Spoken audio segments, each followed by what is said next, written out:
ஒரு அழகான பனி பிரதேசத்தில் பிங்கி என்ற ஒரு சிறிய பெண் குயினும் மற்றும் பாலா என்று ஒரு பனிக்கரடியும் வாழ்ந்து வந்தனர். இவர்கள் இருவரும் நண்பர்கள். ஒரு நாள் பிங்கி சோகமாக இருந்தது. பாலாவிடம் சொன்னது, ப்ரோ, நம்ம இருக்கிறதோ அண்டார்டிகா, இங்கே சாப்பாடு கிடைக்கிறதே கஷ்டம்னு. அதுக்கு பாலா சிரிச்சுட்டே சொன்னுச்சு, பொறுமையா இரு பிங்கி, வழி கண்டுபிடிப்போம். இருவரும் புதிய இடத்தை தேடி பயணம் செய்தார்கள். நாடுகள் கடந்தார்கள். இறுதியாக ஒரு பனி குகையை கண்டுபிடித்தனர். இருவரும் மகிழ்ச்சியடைந்தனர். ஏனெனில் அங்கே சூடாகவும் தண்ணீரும் மீன்கள் மற்றும் செடி கொடிகளும் இருந்தன.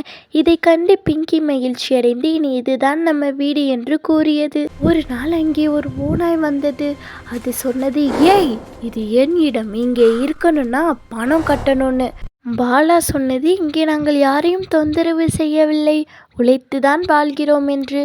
ஓநாய் கேட்கவில்லை, கர்ஜித்தது. பிங்கி பயந்து போனது. இவர்கள் இந்த பிரச்சனையை புத்திசாலி ஆந்தையிடம் கொண்டு போனார்கள். ஆந்தை எல்லாவற்றையும் கேட்டு சிறிது நேரம் யோசித்தது.